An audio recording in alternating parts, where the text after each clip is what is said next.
खौफनाक सफर, राजस्थान का वो अनसुना जंगल। ये कहानी 4 दोस्तों की है, सनी, सुमन, विवेक और मधु। छुट्टियों में सबने मिलकर कहीं बाहर घूमने का प्लान बनाया। विवेक ने सुझाव दिया, क्यों ना हम राजस्थान चलें, वहाँ बहुत सारे प्राचीन दुर्ग और गहरे रहस्य हैं। मधु को भी ये बात पसंद आई और सब तैयार हो गए। सनी ने जिम्मेदारी ली, कल रात हम मेरी कार से निकलेंगे, मैं सबको पिक कर लूँगा। सब अपनी तैयारी के साथ निकल पड़े। रात के करीब 12 बजे वे एक गांव के पास पहुंचे। पूरा गांव सन्नाटे में डूबा था और बेहद डरावना लग रहा था। सुमन ने घबराते हुए कहा, यह गांव बहुत अजीब है, मुझे डर लग रहा है।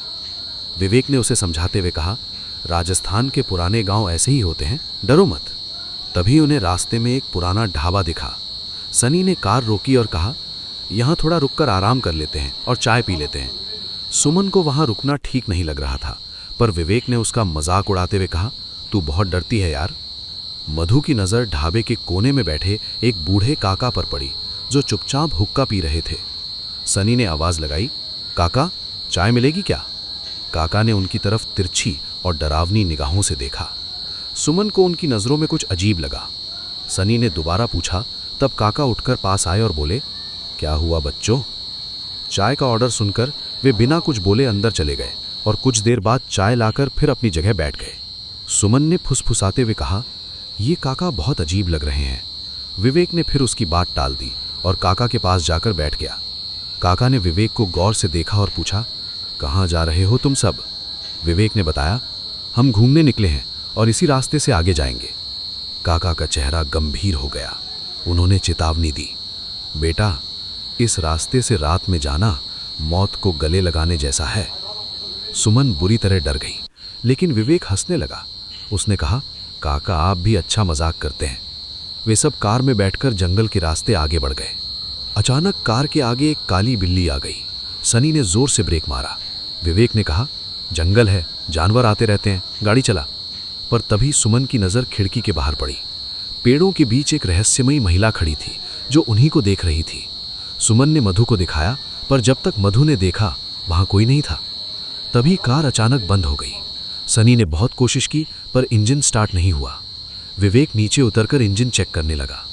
तभी सुमन को फिर वही महिला दिखी, जो अब विवेक की ओर देख रही थी। अचानक पूरे जंगल में एक बच्चे के रोने की आवाज़ गूंजने लगी। सन्नाटे में वो आवाज़ इतनी भयानक थी कि सबके रोंगटे खड़े हो गए। वे सब कार से नीचे उतरे। तभी एक पेड़ के पीछे से वही महिला और बच्चा निकले और उनकी तरफ देखकर पागलों की तरह हंसने लगे। उनकी हंसी सुनकर चारों दोस्त खौफ से भर गए और भागकर कार में बैठ गए। महिला और बच्चा उनकी तरफ बढ़ने लगे। सनी ने घबराहट में चाबी घुमाई, पर कार स्टार्ट नहीं हुई। अचानक वो महिला गायब हो गई। मधु चिल्लाई, ये कोई साधारण औरत नहीं है, ये कोई रूह है। तभी कार के कांच पर खरोंचने की आवाज़ आई। वो महिला कार के सामने खड़ी थी और अपने नाखूनों से कांच पर लिख रही थी, सब मरेंगे, कोई नहीं बचेगा। उसने अपनी हथेली के वार से सामने का कांच फोड़ दिया, जिससे विवेक और सनी घायल हो गए।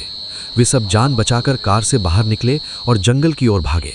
भागते भागते पीछे से उसी महिला की आवाज़ आई, विवेक, कहाँ जा रहे हो मुझे छोड़कर? विवेक अचानक रुक गया। उसकी आंखें पथराई हुई थीं। वो बोला, मैं इसे छोड़कर नहीं जा सकता। सनी ने उसे खींचने की कोशिश की, पर विवेक टस से मस नहीं हुआ। उसे जैसे किसी ने वश में कर लिया था। तभी उन्हें पास में एक पुराना मंदिर दिखा। मधु चिल्लाई, शायद यही वो मंदिर है जिसके बारे में काका कह रहे थे, वहां आत्माएं नहीं आती। वे सब विवेक को खींचकर मंदिर की तरफ ले जाने लगे, लेकिन विवेक ने सबको जोर से धक्का दिया और अचानक अंधेरे में कहीं गायब हो गया। सनी, सुमन और मधु ने चिल्ला चिल्ला कर विवेक को ढूंढा, पर वो नहीं मिला। ढूंढते ढूंढते सुबह हो गई। वे वापस अपनी कार के पास आए। अब कार एक बार में स्टार्ट हो गई। वे तुरंत उसी ढाबे पर पहुंचे और काका काका चिल्लाने लगे। तभी पास के गांव के कुछ युवक वहां आए। उन्होंने पूछा, किसे ढूंढ रहे हो भाई?